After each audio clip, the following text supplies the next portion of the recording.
मुस्लिम बिन अमर वो फरमाती हैं कि एक दिन मेरे दिल में ख्याल आया कि मैं अपने गांव अपने इलाका के जो गोरकन हैं कब्रों की खुदाई करती हैं ज़रा उनसे जाकर कब्रों के अहवाल दरियाफ्त करता हूँ, क्योंकि उनकी अक्सर उम्र कब्रिस्तान में गुजरी है। मैं अपने गांव के गोरकन के पास गया और जाकर कहने लगे, बाबा जी आपकी जिंदगी का अक्सर हिस्सा कब्रिस्तान में बसर हुआ है, क्या कभी आपने कब्रिस्तान में कोई अजीब मामला भी देखा है? बाबा जी कहने लगे, मुस्लिम सुन, मैं अपने पेशा के मुताबिक 2 से 3 कब्रें तैयार रखता हूँ ताकि किसी वक्त भी गाहक आए और मेरी उजरत देकर कब्र को खरीद ले। एक दिन अपने पेशा के मुताबिक मैं कब्रों की खुदाई कर रहा था। मैं 2 कब्रों की खुदाई कर चुका, तीसरी कब्र की खुदाई करना शुरू की तो उस कब्र में से मुझे गरमाइश महसूस होना शुरू हो गई। मैंने अपने सर के ऊपर एक साया बुन लिया ताकि उस साए में मैं कब्र को आसानी से खोद सकूं, लेकिन फिर भी उस गरमाइश का सिलसिला जारी रहा। जैसे कैसे करके वो कब्र मैंने तैयार कर ली और एक दरख्त के साए के नीचे होकर बैठ गया और इंतजार करने लगा कि कब कोई मेरा गाहक आता है और इन कब्र को खरीद कर मेरी उजरत देता है। इतने में 2 सवार नाज़िल होते हैं और एक कब्र के कदम की तरफ खड़ा हो जाता है और एक सरहाने की तरफ खड़ा हो जाता है। कदम वाला कहता है लिखो, सरहाने वाला कहता है क्या लिखूं? कदम वाला कहता है लिख दो, जहां तक नजर जाती है वहां तक उस कब्र को कुशादा कर दो। फिर वो दूसरी कब्र की तरफ आती हैं। कदम वाला कहता है लिखो, सरहाने वाला कहता है क्या लिखूं? कदम वाला कहता है लिख दो, 12-12 मील चारों तरफ इसकी कब्र को कुशादा लिख दो। फिर वो तीसरी कब्र की तरफ आती हैं और कदम वाला कहता है लिखो, सरहाने वाला कहता है क्या लिखूं? कदम वाला इस तरह इशारा करके कहता है जितना ये उंगली, ये अंगूठे और उंगली में फर्क है, इतना कहता है इतना लिख दो। मैं बड़ा हैरान हुआ। उन्होंने अपना काम किया, चले गई। फिर मैं इंतजार करने लगा कि इन कब्रों में कौन कौन आता है। इतने में एक जनाजा आ गया। जनाजा भी अजीब किस्म का जनाजा था। सिर्फ 4 लोग वही जिन्होंने 4 पाई को उठाया हुआ था, उन्होंने जनाजा अदा किया। बाबा जी कहने लगे, मैंने पूछा ये मरने वाला कौन है, ये कौन मर गया जिसके जनाजे में सिर्फ 4 बंदे आए हैं?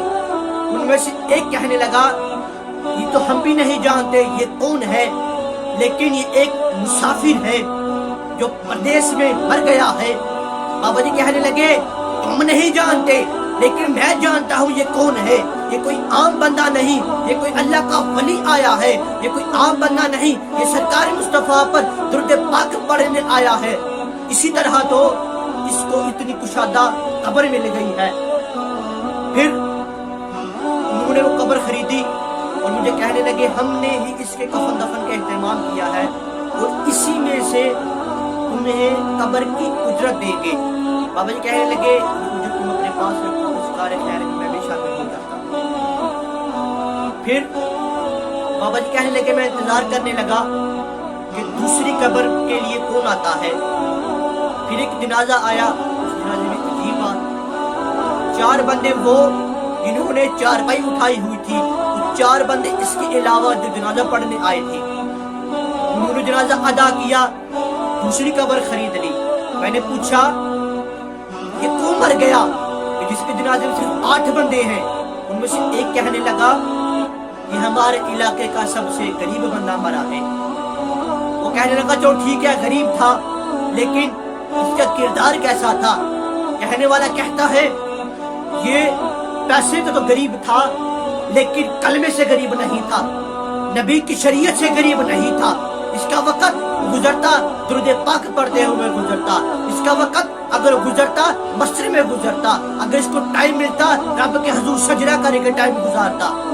और हमने चंदा करके इसके कफन दफन का एहतमाम किया है, और इसी चंदे में से तुम्हें उजरत देगी कब्र की। बाबा जी कहने लगे इस चंदा तुम रखो, इस कार्य खैर में भी शरीक हो जाता।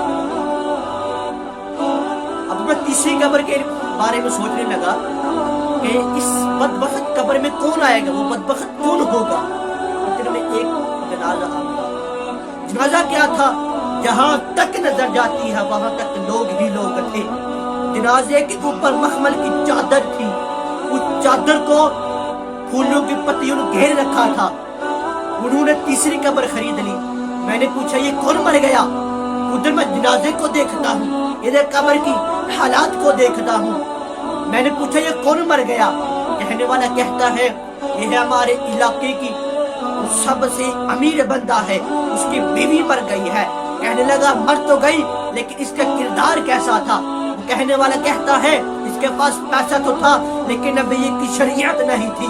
इसके पास पैसा तो था लेकिन ये बेपर्दा थी, इसके जनाने बेपर्दा औरतों के साथ थे। कहने लगा इसीलिए अगर ये बेपर्दा थी, अगर ये नबी की शरीयत पर अमल दरामद नहीं करती थी, इसलिए इसका ये हाल है, इतनी सी कब्र मुयस्सर आई है। आजकल हमारे इलाके में हमारे रस्म रिवाज में बेपर्दगी आम हो चुकी है। हमें अपनी माँ बेटियों को पर्दे की तलकीन करने की बहुत अशद जरूरत है। अरे वो औरत जो तमाम औरतों की सरदार है, जन्नत में जिनको सरदारी मिलेगी, उनके पर्दे का क्या हाल है। एक मर्तबा उनका बाल मुबारक पूरे रूह जमीन को पर्दे की तलकीन कर रहा था, लेकिन सूरज ने गवारा न किया, सूरज ना निकला। फिर हज़रत फातिमा ज़हरा ने अपने बाल मुबारक को ढांप लिया, फिर अरे उनके पर्दे का ये आलम है, तो हम क्या करते हैं। बाहर निकलते हैं दुपट्टे का कोई पता ही नहीं, बाल बिखरे हुए होते हैं। कुछ लोग ये कहते हैं कि नहीं लोगों को आजादी देनी चाहिए। अगर मुस्तफा सल्लल्लाहु अलैहि वसल्लम ना होते तो ये औरतें आज भी जमीनों में जिंदा दरगोर हो रही होती। अगर हुजूर पाक ना आते, अगर बाहर ना आती तो आज रूह जमीन पर कोई औरत भी ना मिलती।